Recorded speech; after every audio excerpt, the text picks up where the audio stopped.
Hello everyone, कैसे हैं आप लोग? उम्मीद है अच्छे होंगे। आज हम शुरू करते हैं अपना नया टॉपिक, सविनय अवज्ञा आंदोलन और दांडी यात्रा। लास्ट लेक्चर में हम लोगों ने पढ़ा था कैसे भारत में नेशनलिज्म या राष्ट्रवादी विचारधारा का उदय हुआ था, कैसे गांधी जी अस्तित्व में आए, कैसे गांधी जी ने एक पूरे विश्व को नया पटल दिया। अहिंसावादी सोच को इस्तेमाल करके उन्होंने एक नए धुरे पे पूरी राजनीति को लेकर वो आ गए थे। उन्होंने क्रांतिकारियों की सोच ही बदल दी थी। क्रांति करने के तरीके में एक बहुत बड़ा परिवर्तन कर दिया था। मैंने बताया था आपको लास्ट लेक्चर में कि कैसे विश्व में, यूरोप में पहले अलग अलग तरीके से क्रांति हुई, कई सांस्कृतिक क्रांति हुई, कई भाषा को हथियार बना के लोगों ने जो है अपना एक नया वर्चस्व कायम किया था और एक नई इतिहास में इबारत लिखी थी। वैसे ही यहाँ पर भारत में हमारे जो गांधी जी थे, उन्होंने कई सारे आंदोलनों को प्रारंभ कर दिया था। उनका आंदोलन जो था, सबसे पहला आंदोलन था असहयोग आंदोलन, वो शुरू हो गया था।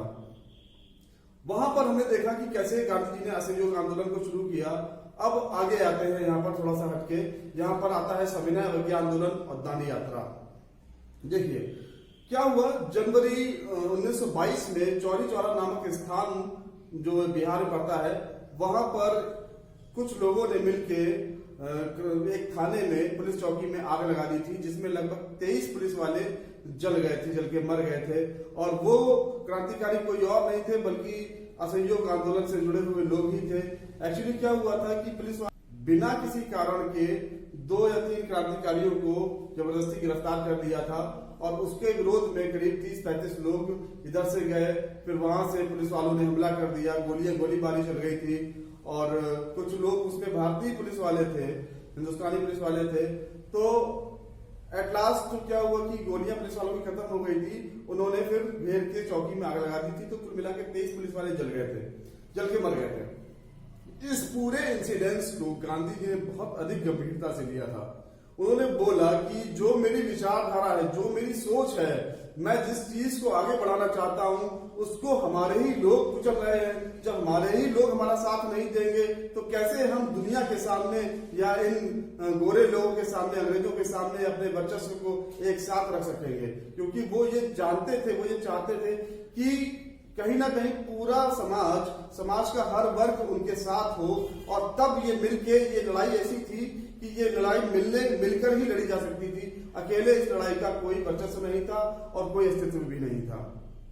खैर 1922 में गांधी जी ने जो अपना असहयोग आंदोलन वापस ले लिया और ये एक इतिहास में एक दुखद क्षण था, क्योंकि लोग कहीं ना कहीं ये सोच रहे थे कि कहीं ऐसा तो नहीं कि गांधी जी बैकफुट पे आ गए हैं या गांधी जी जो है इस आंदोलन के नेतृत्व को संभालने में मना कर रहे हैं, संभालने से इनकार कर रहे हैं, या उनकी सोच में कुछ परिवर्तन हुआ है।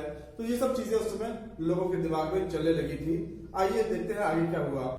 1927 में एक कमीशन का गठन हुआ था इंग्लैंड में, जिसका नाम था साइमन कमीशन। इसके जो अध्यक्ष थे वो सर जॉन साइमन थे और इन्हीं के नाम पे साइमन कमीशन पड़ा था।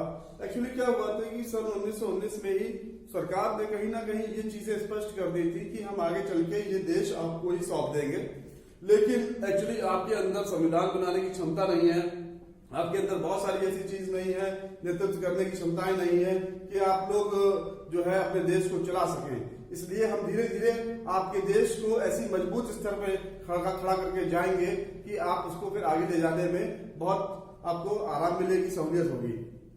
तो क्या हुआ था, सन 1919 में ही उन्होंने बोला था कि हम 10 साल बाद एक ऐसा कमीशन गठित करेंगे जो कि एक नए संविधान का निर्माण करेगा भारत के लिए। और वो कमीशन जो था, उस कमीशन को साइमन कमीशन के रूप में भारत भेजा गया था। लेकिन एक चीज उसमें यह भी बोली गई थी, इसमें यह बोला गया था कि जो भी कमीशन आएगा भारत अब, उसमें कहीं ना कहीं भारतीयों की भी हिस्सेदारी होगी। लेकिन यहाँ पर एक चालाकी अंग्रेजों ने कर दी थी। उन्होंने 7 लोगों की टीम को भारत भेजा जरूर था साइमन कमीशन के रूप में, लेकिन उसमें एक भी हिंदुस्तानी व्यक्ति नहीं था, एक भी हिंदुस्तानी नेता नहीं था, जिससे कि सभी जितने भी दल थे भारत में, जैसे मुस्लिम लीग, इंडियन नेशनल कांग्रेस और भी दल थे, ये क्रांतिकारी दल जो थे, इन सब के अंदर कहीं ना कहीं इसके प्रति एक कूटनीति जो साजिश चल रही थी अंग्रेजों की भारतीयों के प्रति, वो उजागर हो गई और सबने मिलकर एक नारा दिया था, साइमन भारत छोड़ो। तो यहाँ पे निकल के आया था साइमन भारत छोड़ो। देखिए सन 1928 में साइमन कमीशन का स्वागत भारत में हुआ। 27 में ये बना था इंग्लैंड में, 28 में ये भारत आया। तो सन 1928 साइमन कमीशन का स्वागत भारत में साइमन कमीशन वापस जाओ के नारे से किया गया। यहाँ पर ये साइमन कमीशन की बात हम कंप्लीट करते हैं। इसके बाद 1929 में क्या हुआ था? 1929 में लाहौर अधिवेशन हुआ था कांग्रेस का अधिवेशन लाहौर में हुआ था और लाहौर अधिवेशन में भारत को एक जो है स्वतंत्र गणराज्य के रूप में या पूर्ण स्वराज की संज्ञा दी गई थी और वहां पे डिसाइड किया गया कि हम 26 जनवरी 1930 को अपना स्वतंत्रता दिवस के रूप में मनाएंगे। आगे चलते हैं, देखिए क्या होता है अब होता है जनवरी 1930, 31 जनवरी 1930 को गांधी जी ने लॉर्ड इरविन को एक पत्र भेजा। उस पत्र में गांधी जी ने 11 सूत्री मांगे रखी। 11 सूत्री मांगों में कुछ मांगे जो थी वो सामान्य जनता के लिए थी, कुछ मांगे जो थी वो उद्योगपतियों के लिए थी और कुछ मांगे उन्होंने एक सामंजस्य के रूप में कि सभी लोग, समाज के सभी लोग जुड़ सके आपस में, इस रूप में उन्होंने रखी थी। उसमें सबसे प्रमुख मांग थी कि जो नमक कानून जो था, सरकार ने एक नमक कानून बनाया था, मैं आपको उसका इंट्रोडक्शन दे देता हूँ। नमक कानून एक ऐसा कानून था क्योंकि नमक चाहे वो गरीब आदमी चाहे वो अमीर आदमी हो, हर कोई खाता था, हर कोई इस्तेमाल करता था। सरकार ने नमक की मैन्युफैक्चरिंग पे, जहां नमक बनता था समुद्र के किनारे, उसको अपने अंडरटेकिंग में ले लिया था कि अब सरकार ही नमक बनाएगी और उस नमक के ऊपर उन्होंने कर लगा दिया था, टैक्स लगा दिया था। तो गांधी जी ने ये उसमें लिखा था कि ये नमक के कानून में संशोधन किया जाए, भले ही सरकार उसको बनाए लेकिन उसमें से कर हटा दिया जाए। तो ये 11 सूत्री मांगों में से एक भी मांग जो थी वो लॉर्ड इरविन ने स्वीकार नहीं करी थी। अब जब लॉर्ड इरविन ने एक भी मांग स्वीकार नहीं करी गांधी जी की, तो जाहिर सी बात है गांधी जी को गुस्सा आ गया। अब जब गांधी जी को गुस्सा आ गया तो वो क्या हुए, वो आ गए अपने आश्रम। उन्होंने 12 मार्च 1930 को गुजरात के अपने साबरमती आश्रम से यात्रा प्रारंभ करी। 78 लोगों को साथ लिया और ये यात्रा उन्होंने 240 किलोमीटर दूर दांडी के लिए प्रारंभ की थी। दांडी एक छोटा सा गांव था, विलेज था समुद्र के किनारे, समुद्र तट पे, जहां पर नमक बनाया जाता था। तो उन्होंने 78 लोगों के साथ जो है अपनी यात्रा प्रारंभ की, दांडी यात्रा। इसी यात्रा को दांडी यात्रा के नाम से इतिहास में जाना जाता है।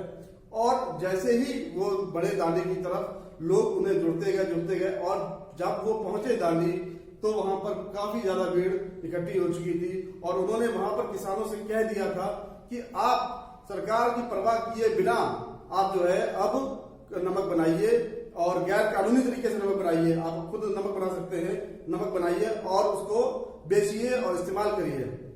जब नमक बनने लगा तो यहाँ पर जब अंग्रेजी हुकूमत को पता चला तो वो आए और उन्होंने इनके ऊपर लाठीचार्ज किया, विरोध किया इन लोगों ने।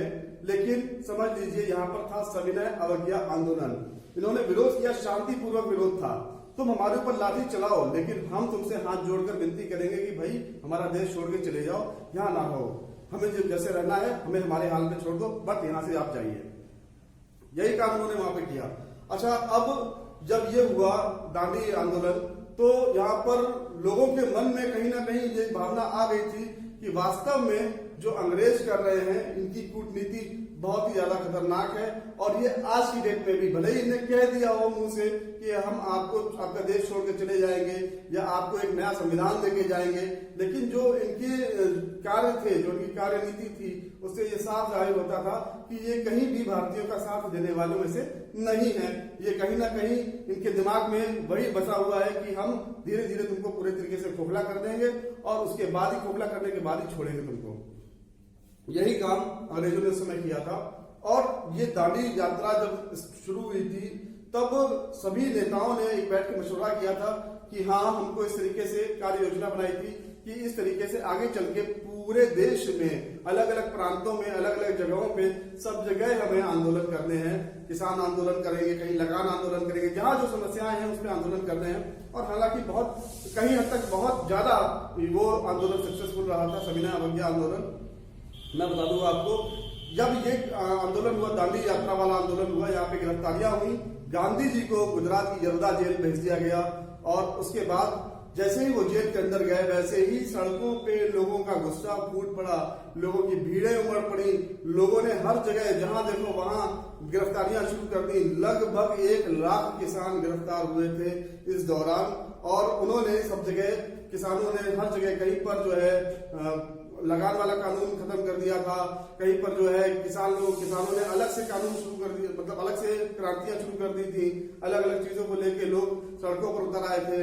विदेशी कपड़ों का परित्याग किया गया था, लोगों से बोला गया था कि आप विदेशी वस्तुओं का बहिष्कार करें। इस तरीके से कई सारी चीजें जगह जगह होने लगी थी।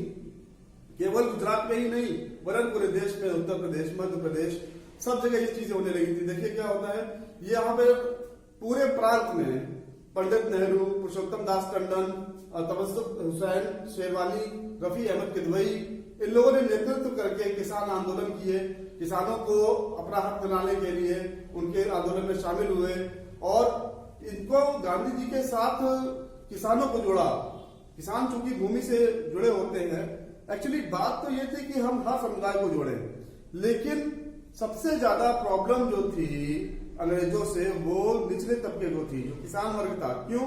क्योंकि उनकी जमींदारी सिस्टम में उनकी सारी भूमियां जमींदारों ने ले ली थी, और उसके बाद जो भी वो पैदा करते थे उसके ऊपर कर इतना अंग्रेज सरकार ने लगा रखा था कि वास्तव में उनके खाने के लिए कुछ बचता ही नहीं था। अगर कहीं अकाल भुखमरी आ जाती थी, कहीं कोई फसल बर्बाद हो जाती थी, तो लोगों को खाने के दाल लाले पड़ जाते थे। और कहीं मिल फैक्ट्रियां कुछ थी ही नहीं, जहां कहीं थोड़ी बहुत थी, वहां पर जो थे अंग्रेजी हुकूमत थी वहां पर, तो उन्होंने ऐसा शासन बना रखा था अपना कि मिल मजदूरों को ना ही वो तनख्वाह देते थे समय पे, बस खाने और रहने की व्यवस्था उनकी कर देते थे, कोई पैसा देना नहीं था उनको। तो इस तरीके से हर जगह शोषण जो था वो पूरी तरीके से हावी था, हर जगह शोषण फैला हुआ था। तो क्या होता है कि गांवों में संपन्न कृषक समुदाय, जैसे गुजरात में पाटीदार थे, उत्तर प्रदेश में जाट समुदाय थे, तो यहाँ पे ये सब लोगों ने समर्थन देना शुरू कर दिया था। निचले तबकों ने भी समर्थन देना शुरू कर दिया था, उद्योगपतियों ने भी समर्थन देना शुरू कर दिया था। उसके बाद बता दूं मैं आपको, ऐसे ही बिहार में एक चौकीदारी टैक्स था, उसके खिलाफ आंदोलन शुरू हुआ था, वो भी आंदोलन सफल रहा था। ऐसे ही मैं आपको बता दूं, सीमांत प्रांत में खिदमतगार आंदोलन जो था, खुदाई खिदमतगार आंदोलन था, वो चला था। तो वहां पर एक नए व्यक्ति का मतलब लाइमलाइट में आते हैं, एक नए व्यक्ति खान अब्दुल गफ्फार खान, जिनको सीमांत गांधी के नाम से इतिहास में जाना जाता है। और उन्होंने वास्तव में जो थे उस समय काफी संघर्ष किया था, जैसा उन्होंने बोला वैसा लोगों ने उनके पीछे कर दिया, उस आंदोलन को सफल बनाया। उस आंदोलन के बाद 23 अप्रैल 1930 को उनकी गिरफ्तारी भी हो गई थी और वो जेल भी भेज दिए गए थे। देखिए, तो वही मैं कहना चाहता था कि गांव में संपन्न कृषक समुदाय, जैसे गुजरात के पाटीदार व उत्तर प्रदेश की जाट, सविनय अवज्ञा आंदोलन में सक्रिय हो गए थे। सविनय अवज्ञा आंदोलन में सबसे बड़ा पॉइंट यहाँ पर यह था कि अब की बार आंदोलन में महिलाओं ने पहली बार भारत में बढ़ चढ़कर हिस्सेदारी ली थी। उन्होंने सबसे बड़े पैमाने पे महिलाओं ने भाग लिया था। हालांकि दिल्ली में सबसे ज्यादा गिरफ्तारियां भी महिलाओं की हुई थी, लेकिन ये एक मैं बता रहा हूँ, ये पूरे देश का कहानी थी। पूरे सभी प्रांतों में सबसे ज्यादा महिलाओं ने सक्रियता ली थी, और ये महिला अधिकतर संपन्न वर्गों से थी।